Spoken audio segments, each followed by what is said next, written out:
Doctor আবেদ আলী, না সুর আবেদ আলী, না সুরও বলা যাবে না। ড্রাইভার আবেদ আলী সম্পর্কে যারা উল্টাপাল্টা পোস্ট করতেছেন, আমি তাদের বিরুদ্ধে লিগেল নোটিশ পাঠাবো। আমি তাদের বিরুদ্ধে লিগেল নোটিশ পাঠাবো, বুঝলেন না? উকিল নোটিশ পাঠাবো।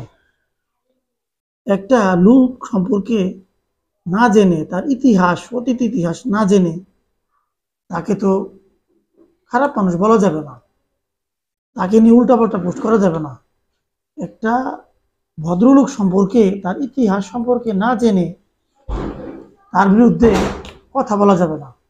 ভদ্রলোক একাধারে সুফি, আলেম মানুষ, হাজী সাহেব, দানবীর। তো এই ভদ্রলোক সম্পর্কে, আবির আলী ড্রাইভার সম্পর্কে আমরা ইচ্ছা করলে উল্টাপাল্টা বলতে পারি না। শুনেন না উনি কি বলছে? উনি বলছে যে আমি যত টাকা আয় করছি উল্টাপাল্টা করে, সব টাকা আমি আল্লাহর রাস্তায় দান করে দিছি। আমি আল্লাহর রাস্তায় দান করে দিছি। তাহলে এই মানুষটা সম্পর্কে আমরা উল্টাপাল্টা পোস্ট করলেই তো আর হইল না। এই লোকটা সম্পর্কে উল্টাপাল্টা পোস্ট করলেই হলো না, আমরা বলতে পারি না। তারপর ভদ্রলোকের যে ছেলে, ভদ্রলোকের ছেলে বাবা ভক্ত একজন ছেলে, ভদ্রলোকের ছেলে বাবা ভক্ত একজন ছেলে, এবং সে আওয়ামী লীগের একজন সভাপতি ওই এলাকার। তো এইরকম ছেলেকে আমরা খারাপ বলতে পারি না। তো এই হচ্ছে বিষয়। এখন উনি, ওনার মুখেরই কথা, উনি প্রশ্ন ফাঁস করে, ঘুষ বাণিজ্য করে যা আয় করছে সবই উনি আল্লাহ রাস্তায় ব্যয় করে দিচ্ছে। তাহলে এই লোকটা সম্পর্কে আমরা কেন উল্টাপাল্টা পোস্ট করব?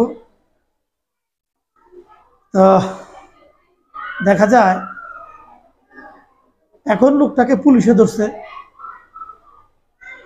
পাপের মাত্রা যখন ভারী হয়ে যায়, একটা লোকের যখন পাপ বেশি হয়ে যায়, তখন দেখা যায় যে শ্বশুর বাড়ির ডাক আসে, সে শ্বশুর বাড়ি যায়।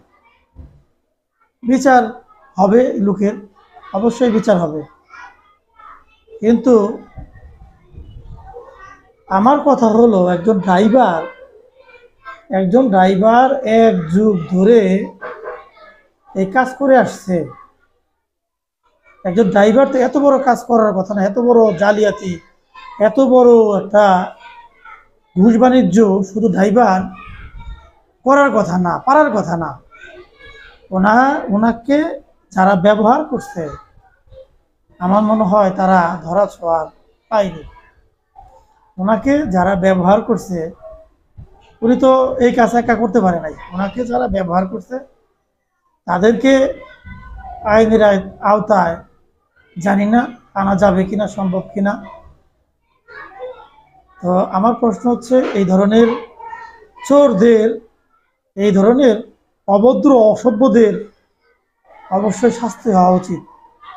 একটা যুগ ধরে যারা একটা শিক্ষা ব্যবস্থাকে অন্ধকারে রেখে দিয়েছে, অন্ধকারের দিকে ঠেলে দিয়েছে, তাদের তাদের আর এই লোককে যারা ইন্ধন দিছে, এই লোককে অবশ্যই কেউ কেউ অবশ্যই এই লোকের পিছনে কেউ আছে। এই লোক একার পক্ষে সম্ভব না। যারাই আছে, যারা এই লোককে ব্যবহার করছে, তাদের সহ আইনের আওতায় এনে শাস্তি দেওয়া উচিত। শাস্তি তো দেখা যায় কারোর কারোর হয়, কেউ কেউ আবার চলে যায়, দেশের বাইরে চলে যায় সুযোগ খুঁজে। দেখা যায় কারো শাস্তি হয়, কারো শাস্তি হয় না, চলে যায়, পালিয়ে চলে যায়। এই যে টাকার পাহাড়, এই যে লোক টাকার পাহাড় করছে, শুনলাম সে চেয়ারম্যানেতেও দাঁড়ানোর জন্য মোটামুটি প্রিপারেশন নিয়ে ফেলছে, এলাকায় চেয়ারম্যানই নির্বাচন করবে। তো এই যে একটা অবস্থা, একটা যুগ, একটা শিক্ষা ব্যবস্থাকে ধ্বংসের মুখে ফেলে দিয়েছে। মেধাবীদের, যারা মেধাবী, তারা তারা কিন্তু ছিটকে পড়ে গেছে। এই যে একটা ঘুষ বাণিজ্য সে করে গেছে, তাই তার সাথে যারা ছিল, একজন ড্রাইভার এত বড় কাজ একার পক্ষে করা সম্ভব না। তার পিছনে যারা কাজ করছে তাকে দিয়ে যারা কাজ করাইছে তাদেরকেও আইনের আওতায় এনে দৃষ্টান্তমূলক শাস্তি দেওয়া উচিত। আশা করছি শাস্তি হবে, অবশ্যই ধরা পড়বে রাঘব বোয়াল যারা আছে। সবাই ভালো থাকবেন আর অন্যায়কে সবসময় না বলবেন। আল্লাহ হাফেজ।